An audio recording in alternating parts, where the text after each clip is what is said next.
골로새서 3장 12절로 17절까지의 말씀을 한 절씩 교독하기를 원합니다.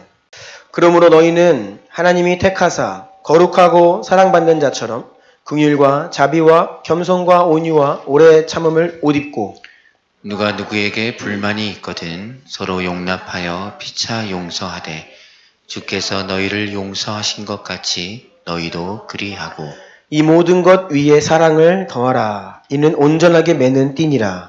그리스도의 평강이 너희 마음을 주장하게 하라.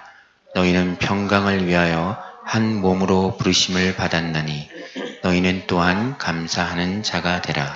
그리스도의 말씀이 너희 속에 풍성히 거하여 모든 지혜로 피차 가르치며 권면하고 시와 찬송과 신령한 노래를 부르며 감사하는 마음으로 하나님을 찬양하고 또 무엇을 하든지 말에나 일에나 다 주 예수의 이름으로 하고 그를 힘입어 하나님 아버지께 감사하라. 아멘. 아멘. 다시 한번 기도드리겠습니다. 하나님의 말씀 앞에 저희 모두가 겸손히 서기를 원합니다. 우리는 우둔하여서 때로는 들어도 깨닫지 못합니다. 보아도 알지 못합니다. 그러한 우리의 영적인 우둔함과 강팍한 마음을 주님 아시운데 우리가 주 앞에 우리를 의탁하고 내어드리오니 성령께서 우리의 마음 만지시고 부드럽게 하시며 이해하는 마음과 지혜와 계시의 영을 부어주사 이 시간 여기에서 우리 공동체와 각 사람에게 선포하시는 주님의 큰 음성을 듣고 아멘하게 하시옵소서. 듣고 되돌아가서 잊어버리는 자들이 너무 많습니다. 우리는 반드시 그 말씀을 마음에 새기고 그 말씀에 순복하여 기꺼이 기쁨으로 따름으로 주님 승리했다 기뻐하시는 자 되기를 원합니다. 성령님 홀로 역사하소서. 예수님 보혈로 덮어주소서.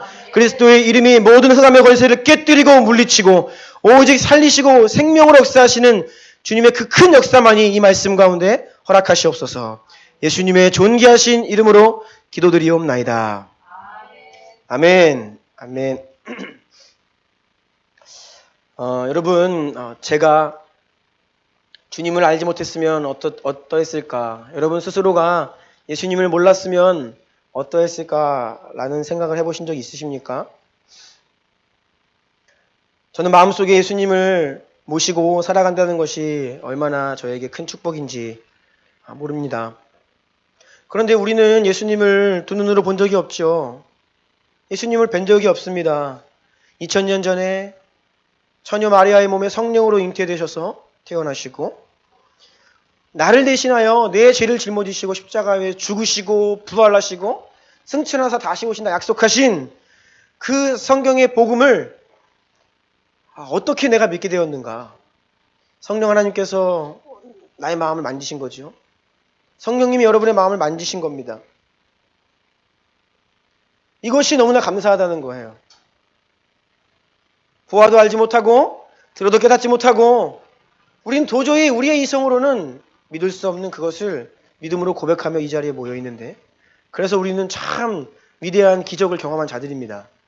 주님께서 우리 안에 행하신 이 일 눈에 보이지는 않지만 여러분 각각 그 심령 가운데 지금 마음에 예수님 영으로 함께 하시고 이 공간 가운데 지금 하나님의 영이 충만히 함께하고 계십니다. 이것이 얼마나 위대한 일인지 몰라요. 그래서 성탄절을 이틀 앞둔 오늘 다시 한번 우리가 예수님께 감사의 고백을 드리며 내 삶이 예수님 안에 있음이 소망이고 기쁨이다라고 우리가 좀 고백했으면 좋겠습니다. 주변에 있는 분들께 이렇게 인사합시다. 오직 예수님만이 당신의 소망입니다.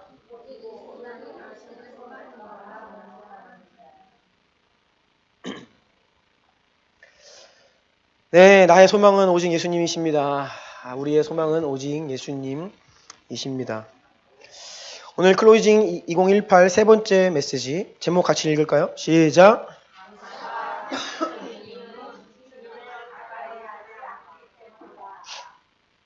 이런 제목으로 하나님 말씀을 나누겠습니다. 제가 축구를 참 좋아합니다. 축구를 굉장히 좋아하는데요. 잉글랜드 프리미어리그에 맨체스터 유나이티드라는 축구팀이 있어요. 세계적인 명문 팀입니다. 무리뉴 감독 세계적인 명장이에요. 맨체스터 유나이티드 감독이었는데 지난 주중에 경질되었습니다. 이 감독 굉장한 감독이에요. 연봉만 261억을 받습니다. 굉장하죠? 근데 이 사람은 자르는 것도 힘들어요. 자르면요 엄청난 위약금을 또 물어야 됩니다. 구단이. 근데 지난 주중에 잘려가지고 이 스포츠계에서는 이슈였습니다. 근데 올해 잘릴 기미가 이제 많이 보였죠. 왜냐하면 성적이 안 좋았기 때문이에요. 그런데 지난 주말에 있었던 리버풀과의 경기에서 참패를 당하고 이제 전격 경질을 당한 겁니다. 그런데 지난 이번 시즌 동안에 내내 이 무리뉴 감독이 경기를 마치고 과거에 맨체스터 유나이티드는 프리미어리그를 점령하던 늘 승리에 익숙한 팀이었는데 올해 계속 지는 겁니다. 그래서 딱 기자회견을 이제 경기 마치고 하면 기자들이 이런저런 질문들을 해대죠. 그런데 영국 사람들의 특징은 신사의 나라라 그런지 참 신사답게 싸웁니다. 우리나라는 국회만 봐도 막 멱살 잡고 때로는 막 집어 던지고 하죠. 영국 의회는 그런 일이 없습니다. 너무 젠틀하게 자기에게 주어진 시간에 마이크를 잡고 품위 있게 논리로 서로를 이렇게 공격하는데 사실 멱살 잡고 싸우는 것보다 그게 훨씬 파워풀해요. 이 기자와 감독 간의 이 기자회견도 마찬가지입니다. 사실 멱살만 안 잡았지 거의 감독 죽으라는 소리입니다. 그런 질문들을 해대고 그러니까 이 무리뉴 감독이 이번 시즌 내내 무슨 질문만 하면 기자한테 그 막 싸움을 계속 말싸움을 했고요. 어떨 때에는 나를 존경하지 않는다고 그 자리에 박차고 나가기도 했습니다. 그러니까 지난주 마지막 리버풀과의 경기에서 대패를 하고 나서 이제 경질되기 바로 직전에 인터뷰를 한 거예요. 기자 입장에서는 굉장히 재미있는 인터뷰입니다. 왜요? 공격할 거리가 많으니까. 그래가지고 이 감독의 속을 긁는 인터뷰를 계속 하는 겁니다. 이 감독이 마음이 너무 불편하죠. 무슨 질문하면요 계속 설전을 벌이는 겁니다. 그렇게 치열하게 싸우고 나가지고 인터뷰를 마치는데 무리뉴가 하는 말이 뭐 이제 끝인가요? 끝났다고 하니까 땡큐 그러면서 가는 거예요. 제가 그걸 보면서 저 땡큐는 과연 무슨 땡큐일까? 정말 저 기자한테 감사한 걸까? 이게 문화지요, 서양 문화. 전혀 땡큐한 상황이 아니죠. 자기 속을 박박 긁어놨는데 그 기자한테 땡큐하고 가더라고요. 가끔 우리가 자녀를 훈계할 때에 어린 자녀가 다른 어르신에게 어떤 선물을 받거나 이쁘다 깎아서 먹어라 하면서 용돈을 주시면 아이들이 감사를 해야 되는데 감사하지 않으면 엄마 아빠가 혼내죠. 너 감사해야 된다. 고맙다고 해라. 때로는 내 자녀가 마지못해 감사합니다. 영혼 없는 감사라고 하죠. 입으로는 엄마 아빠한테 혼나기 싫으니까 감사하다고 이야기하지만 마음 중심에는 이 아이가 도대체 감사가 뭔지 알까? 그럴 때가 있죠.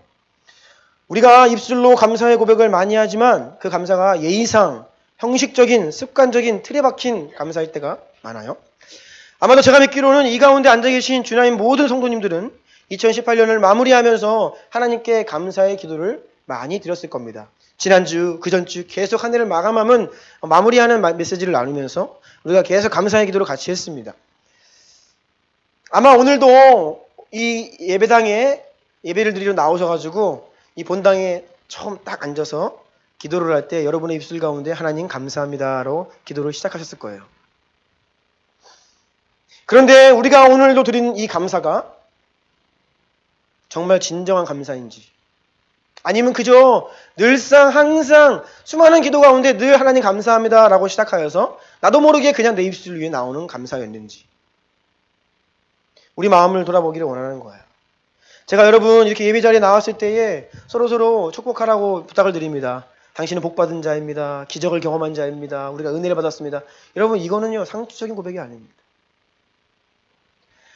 우리가 영적인 눈을 뜰 수만 있다면 지난밤부터 잠을 자고 아침에 눈을 뜨고 여러분이 이곳으로 나올 때에 그 예수 그리스도의 그 손길이 여러분의 영혼을 붙들고 여기까지 인도하셨습니다.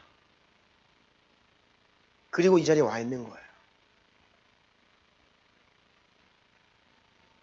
정말이라니까요. 네.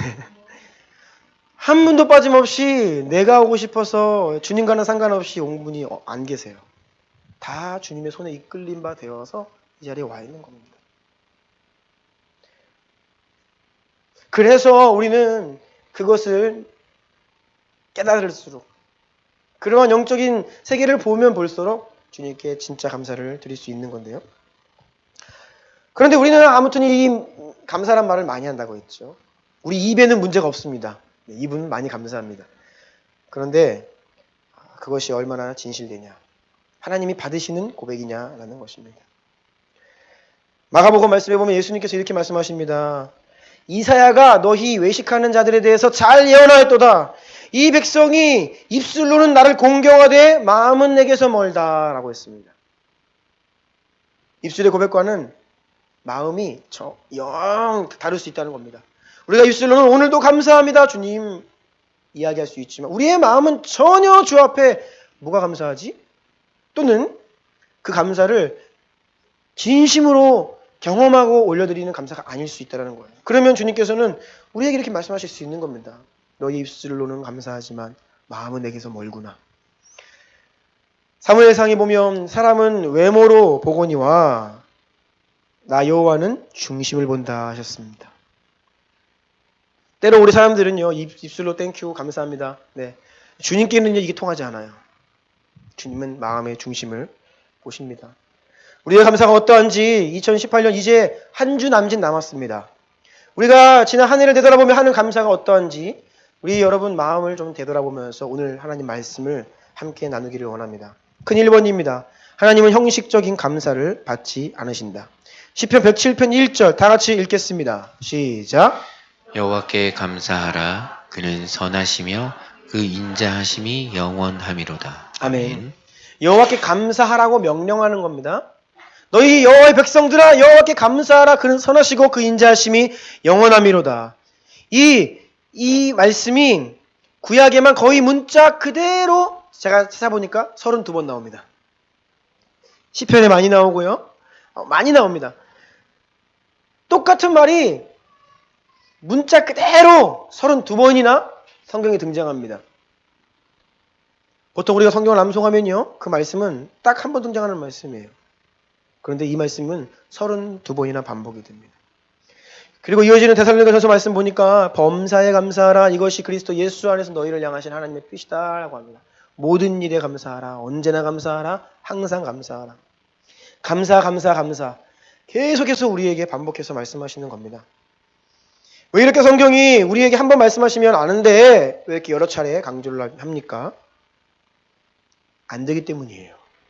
중요한 일이기도 하지만 잘 안 되기 때문에 결코 쉬운 일이 아니기 때문에 반복적으로 우리에게 막 명령하고 있습니까? 우리는 왜 감사하지 못할까요? 왜 마음의 중심으로 진심으로 하나님께 마음 다해 감사하지 못하는 것일까요?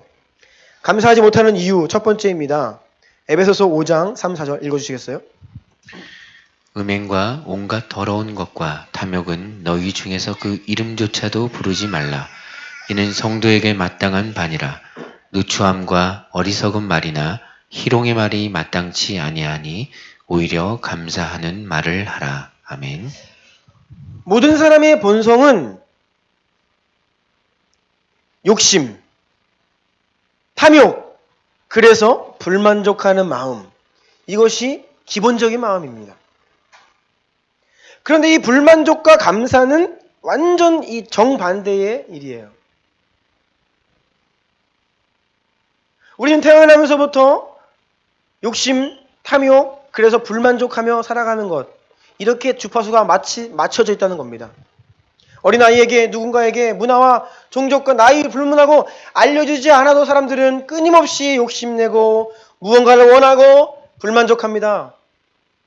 그런데 감사라는 것은 철저하게 알려주고 훈련시키지 않으면 못해요. 왜냐하면 우리는 감사하지 못하는 존재, 탐욕스러운 존재이기 때문입니다. 그래서 바울은 자족하는 마음은 경건의 큰 이익이라고 합니다. 즉 불만족이 아니라 만족하는 마음, 이것은 경건의 큰 이익이 된다 라고 이야기하는 것입니다. 감사가 어려운 이유는 너무나 자연스러운 거예요. 당연하죠. 그것은 원래 우리의 모습이기 때문입니다. 감사하지 못하는 두 번째 이유는 영적으로 우리가 매우 우둔하기 때문인데요. 사도행전 4장 16절을 다 같이 읽어보겠습니다. 시작. 이 사람들을 어떻게 할까? 그들로 말미암아 유명한 표적 나타난 것이 예루살렘에 사는 모든 사람에게 알려졌으니 우리도 부인할 수 없는지라. 아멘. 우리가 최근에 금요일 날 이렇게 살펴보고 있는 사도행전 3장 본문에 보면 나면서 한 번도 걸어본 적이 없는 장예우가 등장합니다. 40년이 넘었습니다. 그런데 이 사람이 예수 그리스도의 이름으로 걷는 거예요. 예루살렘에 있는 모든 사람들이 그 사람을 알아요. 왜요? 예루살렘에 사는 모든 유대인들은 하루에 몇 차례나 예루살렘 성전으로 기도하러 나아가는데 그 성전 입구에 이 사람이 40년, 거의 평생을 구걸하고 있었거든요. 그래서 이 사람이 베드로와 요한에 의해 예수님의 이름으로 그 자리에서 딱 일어났을 때 모든 사람들이 그 기적을 목격했고 부인할 수 없는 사실이었습니다. 지금 읽은 본문은 당시 예루살렘 공회원들, 이스라엘의 정치, 종교, 지도자들이 한 말입니다. 사도들로 말미암아 예수님의 이름으로 못 걷던 자가 일어나는 이 놀라운 기적이 모든 예루살렘 사람들에게 알려졌다. 그리고 뭐라 그래요? 우리도 부인할 수 없다라고 얘기합니다. 자기들도 그거를 부인할 수 없는 명백한 사실이라고 이야기를 합니다. 그럼에도 불구하고 그것이 하나님이 하신 일을 몰라요. 왜일까요? 눈앞에서 기적이 일어났는데도 불구하고 그 지금 증거를 부인하는 게 아닙니다. 모두가 그것을 보았기 때문에 부인할 수 없고 우리 또한 그것을 인정한다라고 이야기하면서도 그것이 하나님께서 하신 일이라는 것을 몰라요. 이게 바로 영적인 우둔함입니다. 눈앞에서 하나님의 손길이 막 일어나고 있습니다. 하나님이 하시는 역사가 널려 있습니다. 그런데 도무지 몰라요.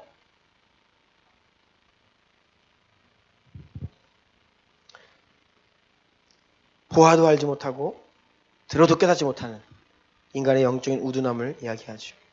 간혹 성령님을 깊이 체험하고 일시적으로 성령님에 의해서 이 영안이 열린 사람들이 하는 간증들이 있는데요. 우리 백미자 전사님도 그런 간증을 하십니다.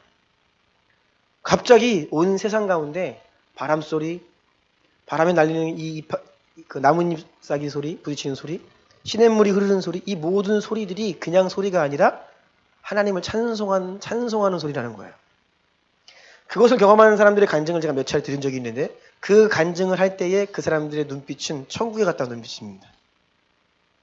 온 세상에서 들려오는 이 그냥 자연의 소리, 새가 지저귀는 소리, 이 모든 것이 그냥 소리인 줄 알았는데 영안이 열리고 영적인 귀가 열리니까 다 하나님을 찬양하고 있는 거예요. 세상을 만드시고 지으시고 운행하시는 하나님의 손길을 찬양하는 것입니다.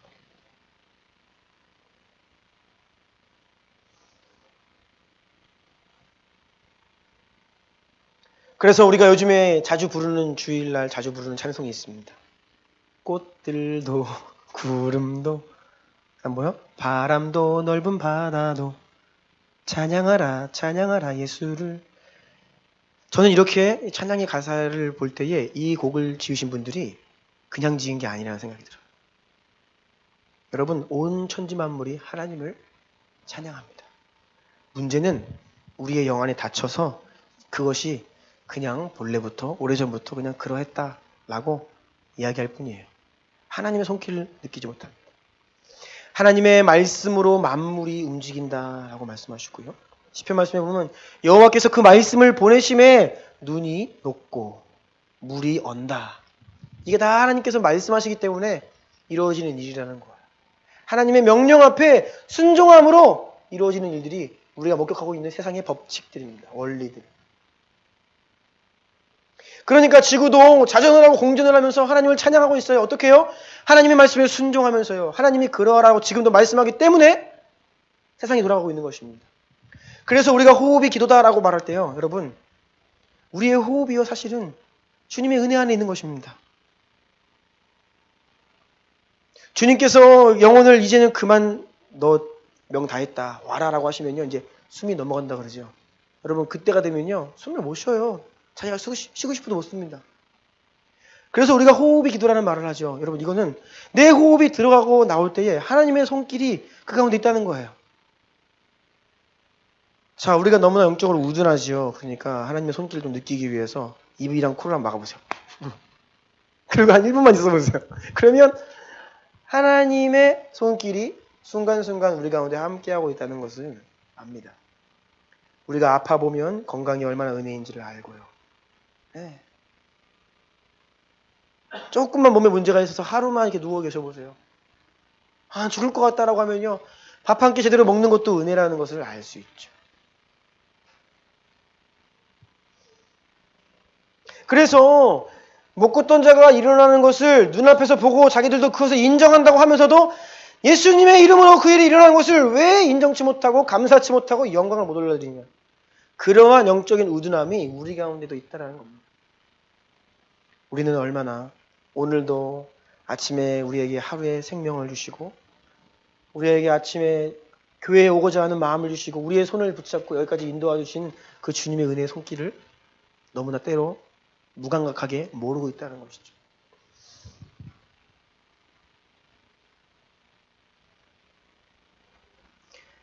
누가복음 17장 17절 다 같이 읽겠습니다. 시작.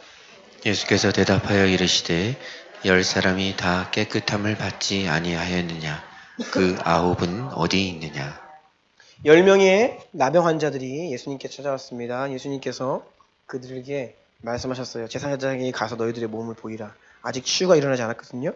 근데 그 10사람이 명분도 모른 채 그냥 예수님 시키신 대로 이제 그 길을 가는데 가는 도중에 보니까 10사람이 다 치유되어 있는 거예요. 그런데 그 중에 한 사람이 예수님께 돌아와서 하나님께 영광을 올려드립니다. 그래서 예수님께서 하시는 말씀이 9은 어디 갔냐? 여러분, 그러면서 예수님께 돌아와서 하나님께 영광을 올려드리는 그 10사람 중에 한 사람에게 예수님께서 이렇게 말씀하세요. 네 믿음이 너를 구원하였다. 자, 은혜는 10사람 모두에게 부어집니다. 우리는 이것을 일반 은총이라고 해요. 세상에 태어나는 모든 호흡이 있는 사람들은 하나님의 형상이에요. 그래서 하나님은요, 악인이든 선인이든 그들에게 한평생을 허락하시고 악한 자든 선한 자든 햇빛을 비추시고 호흡을 주시며 계속해서 은혜를 주십니다. 이것이 일반 은혜예요. 그런데 10사람이 다 은혜를 받지만 그것을 깨닫고 돌아와 하나님께 영광을 올려드리는 자는 한 사람밖에 없어요. 은혜를 깨닫고 하나님께 영광을 올려드리기 위해서는 믿음이 필요해요. 그래서 세상에 태어나 살아가고 있는 전 세계 모든 인구가 다 하나님께 은혜를 받고 매일매일 순간순간 살아가지만 그 가운데 구별된 하나님께로부터 믿음을 선물로 받은 우리만이 그것을 깨닫고 이렇게 주께 나와서 오늘도 영광을 올려드리는 거예요. 그 믿음, 여러분, 그래서 은혜를 받는 거는 다 받을 수 있습니다.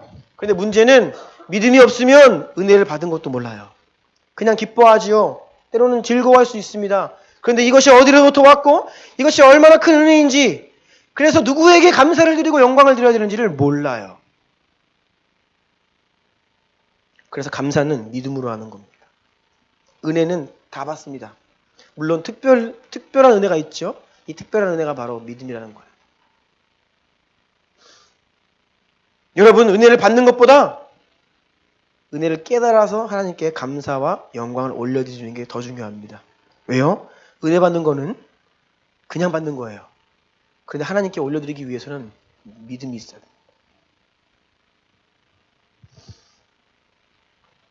때로 우리가 마음 중심에 온전한 감사를 드리지 못할 때 그 이유는 바로 우리가 믿음이 부족하기 때문이에요.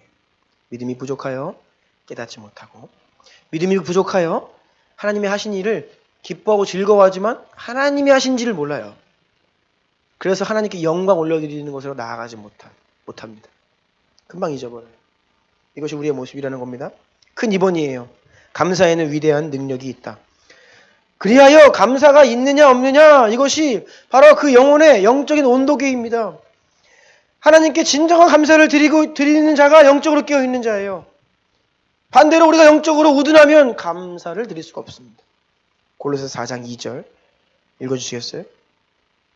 기도를 계속하고 기도에 감사함으로 깨어있으라. 아멘. 감사는 깨어있다는 증거입니다. 깨어있다는 증거예요.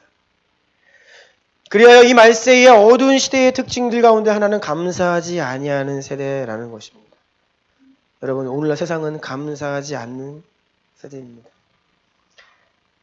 인간의 본성인 불만족, 탐욕, 욕심 때문에 이것이 더욱더 극대화되므로 사람들은 계속해서 다오 누군가와 비교하고 그와 비교해서 내가 받은 은혜는 모르고 나에게 없는 거, 좀 연약한 거, 부족한 거 그것 때문에 불만족하며 살아가는 거예요. 그러니까 감사치 못하는 시대가 바로 오늘날이라는 거예요.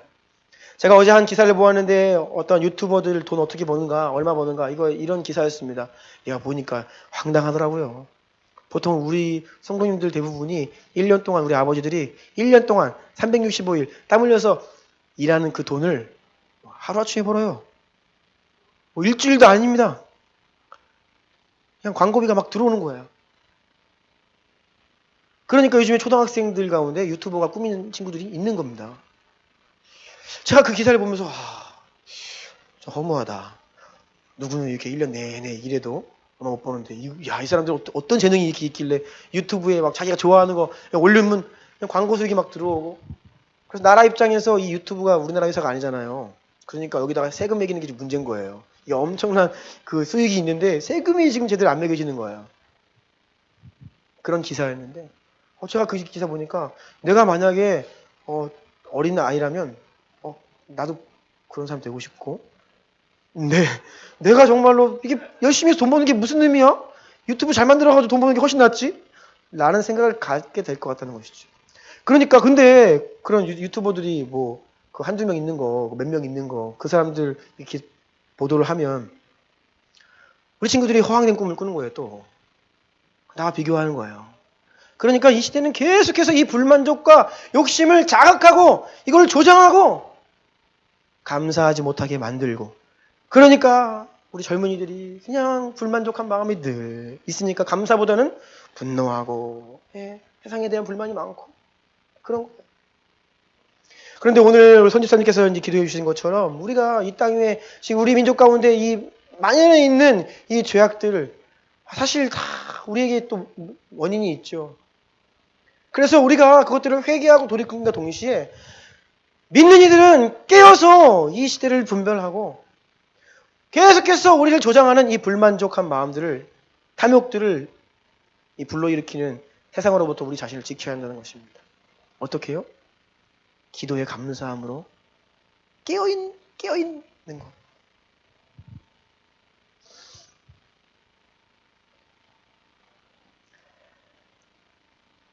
감사에는 지금 위대한 능력이 있다는 것을 살펴보고 있습니다. 가로 2번 볼까요? 고린도서 4장 15절입니다. 다 같이 읽겠습니다. 시작. 이는 모든 것이 너희를 위함이니 많은 사람의 감사로 말미암아 은혜가 더하여 넘쳐서 하나님께 영광을 돌리게 하려 함이라. 아멘. 참 중요합니다. 보세요. 많은 사람의 감사로 말미암아 무슨 일이 일어나요? 은혜가 더하여 넘쳐서 그래야 무슨 일이 일어나요? 하나님께 영광을 올려야 된다. 감사가 은혜를 더 많은 은혜를 낳고 더 많은 은혜가 더 큰 하나님께 영광으로 올려진다라는 거예요. 우리 공동체 안에서 누군가가 감사하잖아요. 그러면 그 감사가 모두의 감사가 돼요. 서로의 관세를 일깨웁니다. 그래서 감사는 이러한 능력이 있는 거예요.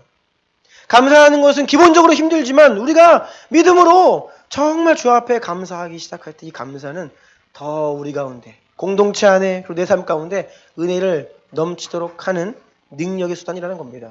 그래서 존 칼빈은 이렇게 얘기했습니다. 만일 우리가 신속하고 적극적으로 감사하지 않으면 하나님께서 우리에게 베푸시는 모든 복은 우리의 부주의함 때문에 어떻게 된다고요?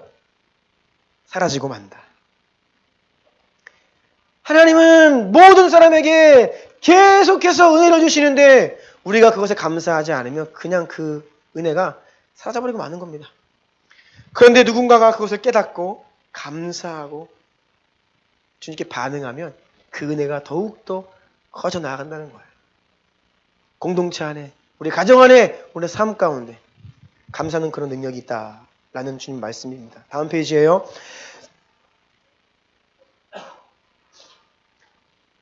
그리하여 감사는 하나님께 나아가는 자들의 첫 번째 고백이어야 함은 당연합니다. 시편 100편 4절 시작. 감사함으로 그의 문에 들어가며 찬송함으로 그의 궁전에 들어가서 그에게 감사하며 그의 이름을 송축할지어다. 아멘. 우리가 하나님의 문에 들어가는데 감사함으로 그 문에 들어가라는 명령이죠. 여호와의 백성들아 감사함으로 주께 나아오라. 그래서 우리는 교회에 오면 감사합니다. 기도할 때 하나님 감사합니다. 라며 기도를 시작하는 것 너무나 마땅하다는 거예요.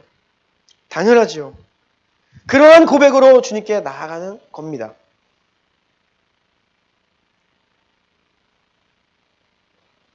가로 4번이에요. 또한 이 감사는 정말 중요한 영적인 무기입니다. 왜냐하면 감사하는 자에게는 원수가 공격할 틈을 찾지 못합니다. 디모데전서 4장 4절 시작. 하나님께서 지으신 모든 것이 선함에 감사함으로 받으면 버릴 것이 없나니. 아멘. 사실 이 말씀은 먹는 것과 관련되어 있어요. 그래서 먹는 것이 하나님이 다 지으신 거니까 우리가 감사로 받으면요 버릴 것이 없다는 것입니다. 그러니까 우리가 너무 이 음식 불평하는 것도 올바르진 않아요. 다 감사로 받으면 버릴 게 없는 거예요. 하나님이 지으신 겁니다. 그 음식이 식탁에 오르기까지 많은 농부들의 땀방울과 또 음식을 준비하시는 분들의 수고가 있죠. 그래서 우리는 감사함으로 받으면 그 모든 것들이 하나님께 아름답게 올려져서 우리가 그것을 취할 수 있는 거예요. 그런데 먹는 것뿐이 아니라 세상의 모든 것이 하나님께서 지으신 것이죠. 우리가 감사함으로 받으면 못 받을 게 없다는 거예요. 우리의 삶의 순간순간도. 때로는 우리가 경험하는 고통도 우리의 삶의 무거운 짐도 감사함으로 받으면 버릴 것이 없습니다. 이게 놀라운 사실이에요. 그렇게 모든 것들을 감사로 받잖아요. 그러면 무슨 일이 일어나냐? 원수가 우리를 도무지 공격할 틈을 얻지 못해요. 견고한 이 수비진을 우리가 형성하는 것입니다. 원수는요, 우리의 마음을 계속해서 어떻게 하면 시험 들게 할까? 어떻게 하면 실족하게 할까? 힘든 상황이 오면 낙심하게 하고 하나님의 약속 아니야 그거. 현실과는 거리가 멀다. 이런 마음을 불러일으키고 상처받게 하고 막 이렇게 역사하는 거예요. 그런데 만약에 우리가 좋은 일에만 감사하는 것이 아니라 나에게 이루어지는 모든 것들을 감사함으로 받으면 원수 입장에서는 틈을 얻지 못하는 겁니다. 놀라운 사실이죠. 그래서 이 감사가 영적으로 얼마나 중요한 무기인지 몰라요. 우리 자신을 든든히 갑옷으로 무장하는 것입니다. 로마 군사들이 적군과 싸울 때 그 날카로운 칼, 화살, 맨몸으로 싸우면요 스치기만 해도 상처가 나고 피 흘려 중상을 입을 수 있습니다. 그런데 이 강한 갑옷을 입으면요 어지간한 공격에는 끝도 없죠. 호심경 아시죠? 딱 그 로마 군인들이 가슴에 찬 있잖아요. 철로 된 사람의 몸과 형태가 똑같아. 그거는요 칼로 내리쳐도요 이렇게 막을 수도 있어요. 왜요? 부셔지지가 않아요. 이게 바로 감사와 같다는 겁니다. 우리가 감사로 무장하면 원수가 우리 가운데 틈을 얻지 못한다. 큰 3번입니다. 자, 그런데 이렇게 중요한 감사를 어떻게 하면 하나님께 드릴 수 있는가? 가슴에 손을 한번 얹어보십시오. 따라해 보세요. 감사는 내 힘으로 할 수 없다. 예. 내 힘으로 할 수 있는 것은 불만족밖에 없어요. 그래서 우리 어린 자녀들 내비를 두면 계속해서 불평하고 불만족합니다. 근데 감사는 굉장히 연단 훈련해야 돼요. 알려야 됩니다. 가르쳐야 됩니다. 많은 시간 지속적으로. 그래야 감사가 돼요. 내 힘으로 할 수 없는 거예요. 오늘 본문 말씀을 좀 다시 보겠습니다. 골로새 3장 15절로 17절이 기록되어 있죠. 보시면 그리스도의 평강이 너희 마음을 주장하게 하라. 이게 중요합니다. 그리스도의 평강이 우리의 마음을 주장하도록 우리를 그리스도께로 내어드려야 합니다. 그 평강이 우리 마음을 주장해야 돼요. 그래야 감사가 됩니다. 그리하여 감사하는 자가 되라라고 말씀하고 있는 거예요. 내 힘으로 할 수 없다는 것입니다. 16절 그리스도의 말씀이 너희 속에 풍성히 거하면 온전한 예배가 회복되고 무슨 일이든지 17절 보면 그를 힘입어 예수님을 힘입으라는 말이에요. 하나님 아버지께 감사합니다. 다시요. 내 힘으로 할 수 없습니다. 그리스도의 평강이 우리를 주장하도록 해야 됩니다. 하나님의 말씀이 우리 안에 조금이 아니라 풍성히 넘치도록 거해야만 우리가 예수님을 힘입어 하나님 아버지께 감사할 수 있다라고 이야기하는 거예요. 내 힘으로 할 수 없다. 하나님의 말씀이 내 가운데 충만히 거하심으로 그 말씀을 힘입어 우리가 믿음으로 감사할 수 있다라고 우리에게 하나님께서 오늘 말씀해 주십니다. 따라서 여러분, 진정한 감사를 위해서는 우리가 훈련받아야 됩니다. 훈련. 자연스럽게 안 됩니다. 시간이 지나면 되지 않습니다. 교회에 많이 나온다고 신앙의 연수가 1년, 2년 찬다고 감사가 되는 게 아닙니다. 아니요. 믿음의 연단 가운데, 훈련 가운데 믿음이 성장해야 진정한 감사가 가능해진다는 것이에요. 믿음의 성장이 더 큰 감사를 가능하게 하고 더 큰 감사가 더 큰 은혜 가운데 우리를 이끌고 그러므로 우리의 예배가 하나님께 더 큰 영광으로 올려지면 이것이 바로 이 교회를 향한 여러분 한 사람 한 사람을 향한 하나님의 뜻이라는 겁니다. 그러면 우리가 어떻게 훈련을 받을 수 있을까요? 바로 2번입니다. 지극히 작고 사소한 일에 감사를 고백하는 훈련을 해야 됩니다. 우리의 감사의 고백이 형식적인 것이 문제지요. 형식적인 것에서 진정한 감사로 나아가기의 중간 단계는 무엇이냐 하면 형식적인 고백이 나의 마음을 담은 고백이 될 수 있도록 계속 연습을 하는 거예요. 훈련을 하는 겁니다. 그런데 지극히 작은 것부터.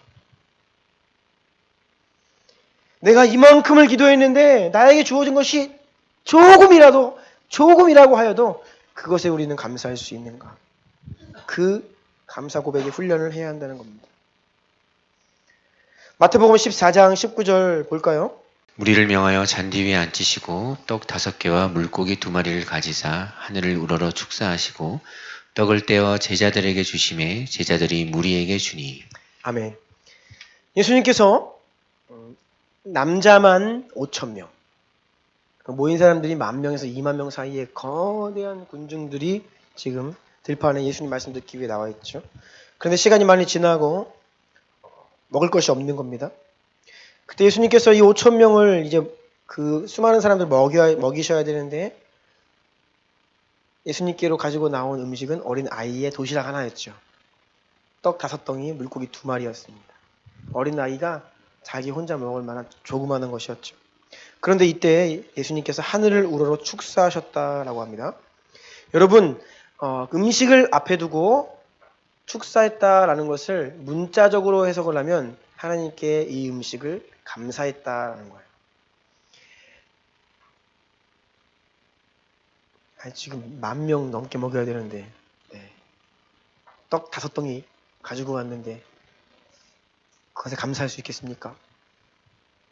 제가 어제 일양 학교 먼 길을 다녀왔습니다. 갔더니 기초공소만 돼 있는 줄 알았는데 골조가 이렇게 올라가 있더라고요. 감사하더라고요. 너무. 아무것도 없는 그 공동체가 이 10억짜리 공사를 시작한 거예요. 그러니까 지금까지 이제 회계 보고를 보니까 한 3억 6천 정도 이게 모금됐습니다. 근데 거의 그 대부분의 그 헌금은 정일광 목사님 부부 또 선생님들의 헌신으로 그냥 본인들을 그것들 다 내어놔가지고 그걸로 지금 짓기 시작하는 거예요. 자, 10억짜리 건물을 이제 짓는 겁니다. 학교가. 하나님께 기도했습니다. 주님, 재정을 공급하여 주십시오. 우리에게는 가진 것이 없습니다. 라고 했는데 다음날 누가 10,000원짜리 한 장을 건축헌금이라고 주는 거예요. 자, 여러분, 10억 공사를 앞두고 10,000원의 헌금을 받은 우리가 하나님께 진심으로 감사할 수 있겠습니까? 그런데 그렇게 해야 한다는 거예요. 예수님은 그러한 군중들 앞에서 아이의 작은 음식 한 끼, 어린아이 한 끼 음식 가지고 감사 기도를 하신다는 겁니다. 저는 지금 작은 것 감사하면 하나님께서 우리에게 대박을 주신다 그 말씀 드리는 게 아닙니다. 우리가 지극히 작은 것의 공급에 감사하고 있냐는 거죠. 올 한 해에도 우리는 많은 것을 하나님께 구했습니다. 아마 구한 모든 것을 받지 못했을 겁니다. 그리고 많은 가정들이 재정적으로도 많이 힘드실 거예요. 그러면 계속해서 재정의 이런 악순환 속에서 허덕이고 힘든 가운데 하루 아침 소박한 아침 식사를 가족들이 함께 할 때 하나님께 감사 기도를 드릴 때 여러분 우리가 진심으로 하나님께 감사를 드려야 합니다. 비록 필요한 재정은 이만큼 있지만 하나님이 오늘 하루 우리 가족에게 주신 이 음식으로 인해 우리가 진심으로 하나님께 감사를 드려야 한다는 것입니다. 하루에 3차례 식사 때마다 기도하는데 우리 너무나 형식적으로 기도할 때 많아요. 짧은 시간 하나님 감사합니다. 네, 잘 먹겠습니다. 모르겠습니다. 어떨 때에는 조금 창피해서 안 할 수도 있고요. 그런데 그 한 끼 식사가 얼마나 감사한 공급인지 몰라요. 여전히 우리의 삶 가운데에는 많은 필요가 있지만 하나님께서 허락하여 주시는 그런 작은 것 하나하나에 우리가 감사할 수 없다면 엄청난 것이 와도 우리는 감사하지 못할 거예요. 작은 것이 하나님의 손길이라는 것을 깨닫지 못하는 영적인 우둔함이 우리 안에 있다면 아무리 큰 것이 오고 죽은 자가 살아나고 못 걷던 자가 일어나도 그것은 단지 서프라이즈고 기적일 뿐이지 하나님께서 이 일을 행하셨다라고 하는 진심의 감사를 고백할 수 없을 거예요. 그래서 우리는 예수님처럼 작은 것에 온전한 감사를 올려드리는 훈련을 해야 합니다. 아멘이세요? 그리고 이제 먹는 게 나왔으니까 우리가 우리 주일날 식사할 때에도요. 그냥 먹으면 안 됩니다. 그렇죠? 그냥 먹으면 안 돼요. 이것이 다 성도님들의 헌금을 통해 이 식재료가 다 준비되는 것이고요. 그리고 여기에는 많은 분들이 수고하고 땀을 흘리십니다. 누구는 하루 전부터, 누구는 또 일찍 해가 뜨기 전부터 이런 겨울에는 교회에 오셔서 준비를 하세요. 그러면 우리는 거기에 또한 감사할 수 있어야 되죠. 공급하신 하나님께 감사, 섬겨주시는 분들께 감사. 네. 그래서 우리는 무엇을 하든지 말이나 일이나 다 주님의 이름으로 감사해야 합니다. 우리에게 허락된 작은 것에 감사하는 훈련을 남은 한 주 남짓 2018년 동안 우리가 좀 하기를 원해요. 네, 가로 3번입니다. 또한 감사의 훈련을 어떻게 할 수 있는가? 세상의 모든 일, 특별히 내가 경험하는 모든 상황에는 우연이 없다는 믿음의 고백으로 고난과 역경 가운데에도 먼저 감사해야 합니다. 감사는 믿음이라고 했죠? 그래서 믿음으로 하는 거예요. 어려운 것도 힘든 일도 하나님의 섭리 가운데 허락되고 있다는 것을 믿고 일단 감사를 하는 겁니다. 다니엘 6장 10절 다 같이 읽겠습니다. 시작. 다니엘이 이 조서에 왕의 도장이 찍힌 것을 알고도 자기 집에 돌아가서는 윗방에 올라가 예루살렘으로 향한 창문을 열고 전에 하던 대로 하루 3번씩 무릎을 꿇고 기도하며 그의 하나님께 감사하였더라. 아멘. 다리오 왕이 바벨론 지방을 좀 다스리던 때입니다. 이때 어떤 신에게든 기도하면 사자굴에 넣겠다라고 하는 왕의 금지 명령이 떨어졌습니다. 우리도 얘기하면요. 자, 당장 중국처럼 주남교회 이제 주일날 모이고 예배드리면 너희 다 죽는다. 감옥 가는 수준 다 죽는다. 그러한 왕의 명령이 떨어졌습니다. 그러면 보통 우리는 숨어서 이제 막 특별 기도할 거예요. 왕의 명령이 빨리 폐해지게 하시고 저 악한 다리오 왕의 권세를 파하시고 네. 막 그 배후의 역사하는 악한 영들 대적하고 난리가 났을 겁니다. 그런데 다니엘은 무엇을 했냐? 평소에 하던 대로 창문을 열고 예루살렘을 향하여 어떻게 해요? 감사하는 겁니다. 이상하지요? 감사할 게 뭐 있어요? 아니 이제 기도하면 죽는다는데 왜 감사를 합니까?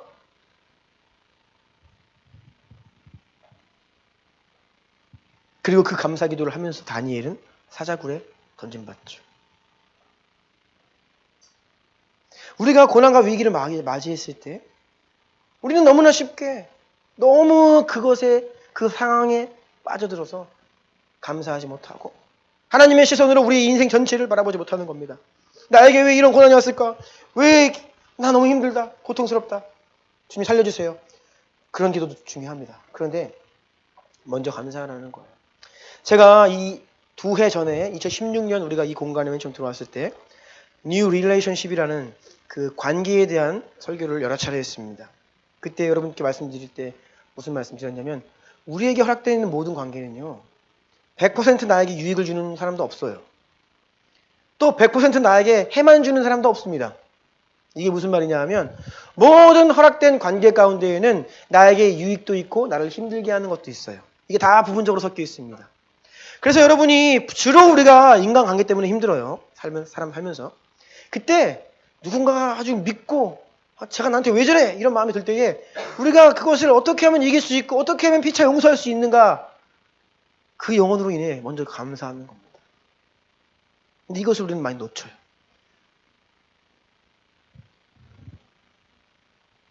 그 영혼이 있음으로 인하여서 내가 누리는 유익들, 하나님이 그분을 통해 나에게 주신 아름다운 것들을 생각하면요 반드시 있어요.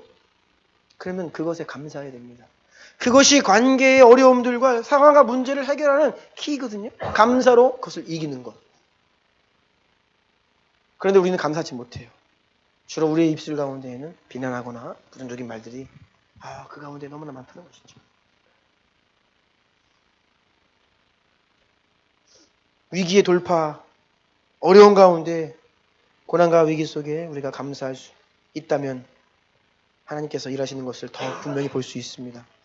로마서 8장 28절 우리가 알거니와 하나님을 사랑하는 자 곧 그의 뜻대로 부르심을 입은 자들에게는 모든 것이 합력하여 선을 이루느니라. 아멘. 네. 모든 것이 합력하여 선을 이룬대요. 누구에게요? 하나님의 사랑을 받는 우리의 인생 가운데예요. 그러니까요, 여러분, 우리가 고난과 고통도 감사할 수 있는 것은요, 그것을 통해 하나님이 선을 이루신다는 겁니다. 놀라운 사실이죠.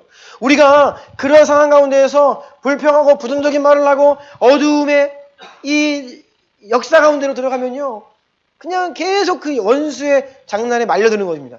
그런데 그럼에도 불구하고 우리가 감사로 원수를 대적하고 감사로 그 상황을 이겨내면 하나님이 약속하시는 것은 네가 경험하고 있는 그 고통, 네가 지금 처해 있는 그 환난과 핍박과 너의 눈물이 앞으로는 뭐가 된다고요? 하나님이 선을 이루시는 데 사용되는 재료가 되게 하신다는 거예요. 간증거리가 되게 하신다는 겁니다. 여러분, 간증은 너무 중요하죠. 하나님을 증언하는 것입니다. 하나님이 이러한 일을 행하셨다고 세상에 증거하는 게 간증이에요. 그런데 여러분, 간증에는요, 고난 없는 간증이 없어요. 고통 없는 간증이 없습니다. 계속 잘 되기만 했고 잘 되는 가운데 하나님이, 이건 간증이 아니에요. 간증은 뭐예요? 그럼에도 불구하고 내가 할 수 없었는데 본래 이러했는데 하나님이 이렇게 하셨다라고 고백할 수 있는 것이죠.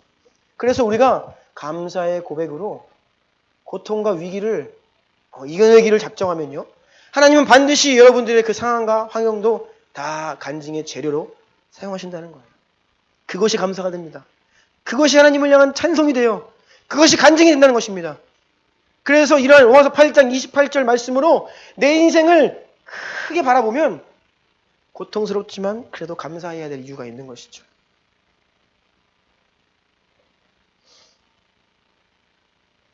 예수님을 보십시오. 예수님은 인류 역사 가운데 모든 사람을 통틀어 가장 큰 고통을 당하신 분입니다. 예수님이 당하신 육체적인 고난에 이제 포커스를 해서 패션 오브 크라이스트 이런 것도 이제 영화가 나오죠. 물론 예수님이 당하신 육체의 고통도 이 십자가 형벌을 연구한 사람들은 인간이 받을 수 있는 가장 큰 고통이다라고 이야기하지만 그것만 보면 많이 모르는 겁니다. 예수님께서 본래 하늘 보좌에서 이 땅에 내려오셨다는 사실을 우리가 알아야 되고, 하나님과 영원전부터 하나로 지금까지 지내오셨던 그 온전한 하나 되심이 깨어진 것을 볼 때에 그것은 이루 말할 수 없는 고통입니다. 이것은 우리로서는 제가 이렇게 설명을 하지만 저도 이해할 수 없는 고통입니다. 그러니까 이전에 예수님이 어떠한 영광과 자리에 계셨는지를 봐야 예수님의 고통의 그 갭이 나오는 거예요. 영원한 영광 가운데 계셨던 분이, 가장 큰 존귀 가운데 계셨던 분이 다 버리고 가장 비천한 자리에 내온 이 고통의 갭이 너무나 크다는 겁니다. 그래서 예수님의 십자가는 가장 큰 형벌이에요. 가장 큰 고통입니다. 그런데 보십시오. 가장 큰 고통이 있었기 때문에 가장 큰 영광과 감사가 있죠. 그래서 그 십자가를 두고 지금도 너무나 많은 사람들이 하나님께 감사하는 것입니다. 그것이 나를 위한 것이었고 나를 향한 은혜였다고 인류 역사상 모든 그리스도의 백성들이 그 십자가를 칭송하고 찬양하고 감사하고 있는 거예요. 왜요? 가장 큰 고통을 당하셨기 때문이에요. 제 이 말이 고통 가운데 있는 분들을 너무나 그 고통을 이해하지 않는 말이 되지 않기를 원해요. 여러분이 그 가운데 감사를 고백하면 하나님은 반드시 여러분의 그 고통을 영광의 통로로 재료로 삼으신다는 겁니다. 아멘이세요? 이게 바로 믿음이에요. 이 믿음을 가진 자가 감사를 할 수 있는 것입니다. 이제 마무리를 하려고 해요. 가로 4번입니다. 욥기를 보면 욥이 이렇게 고백합니다. 이르되 내가 모태에서 알몸으로 나았사온즉 또한 알몸으로 그리로 돌아갈지라.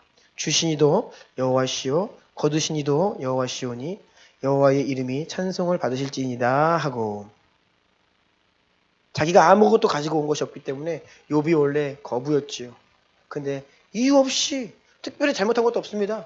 가난한 자를 돕고 의롭게 행하고 불쌍한 자들을 돕는 하나님의 마음을 알고 경외하는 자였어요. 그런데 재산을 다 잃고 가족들 가운데 이런 참혹한 일들이 일어나는 겁니다. 그때 욥이 이런 고백을 하는 거예요. 제가 사실은 주님 가지고 온 것이 없기 때문에 제가 빈손으로 가도 마땅합니다 라고 하면서 그 입술로 하나님을 부인하지 않고 감사의 고백을 드리는, 찬송을 드리는 이 욥의 모습. 주님께서는 오늘도 우리에게 이렇게 말씀하십니다. 빌립보서 4장 6절 다 같이 읽습니다. 시작. 아무것도 염려하지 말고 다만 모든 일에 기도와 간구로 너희 구할 것을 감사함으로 하나님께 아뢰라. 아멘. 아멘. 우리를 구원하신 이 땅 위에 오신 예수님, 십자가에서 우리의 죄값을 대신 지불하신 예수님, 그 주께서 우리와 함께하고 계시기 때문에 그것으로 우리는 또한 감사할 수 있어요. 오늘도 나에게 호흡이 있음으로 인해 우리는 감사할 이유가 충분합니다. 우리는 너무나 주의 은혜를 많이 경험하며 살아갑니다. 주께서 허락하신 이 은혜에 감사드리면서 이 남은 2018년의 한 주간 정말 여러분 좋은 일 가지고 감사하는 것은 누구나 할 수 있어요. 그럼에도 불구하고 감사를 훈련하는 2018년 남은 한 주 되기를 예수님으로 축복합니다. 이 시간 한번 기도할 때에 여러분의 호흡을 느껴보세요. 주님이 말씀하시기 때문에 여러분 호흡이 있습니다. 여러분의 심장이 계속 뛰는 것은 주님께서 은혜를 주시기 때문입니다. 감사해요. 내가 주를 힘입어 호흡합니다라고 기도하기를 원하고요. 특별히 여러분 누구에게 말할 수 없는 고통이 있는 분들 계십니다. 육신의 아픔, 마음의 아픔, 또 한 해 동안에 좋은 일만 있는 게 아니었지요. 많은 관계 속에서 우리가 살아가는 순간순간이 어떻게 보면 참 고통스러운 일들이 많습니다. 그런 일 경험하고 싶지 않은데 자꾸 그런 일이 생기고, 그래서 우리의 마음이 때로는 낙담하고 기뻐할 때보다 걱정하거나 할렐루야보다 아이고 할 때가 더 많은지도 몰라요. 그러한 일들까지도 한번 감사했으면 좋겠어요. 우리 믿음으로 하나님께 감사합시다. 이 시간에는 좀 좋은 일 말고요, 내가 힘들었던 일, 지금도 나의 마음을 억누르는 그 일, 그 사람을 주님께 올려드리면서 감사하기를 원합니다. 주님은 그 감사를 기뻐하세요. 그 작은 감사를 기뻐하십니다. 우리 주님께 그런 감사의 고백을 좀 잠잠히 좀 드리며 나아가기를 원합니다. 기도하시겠습니다.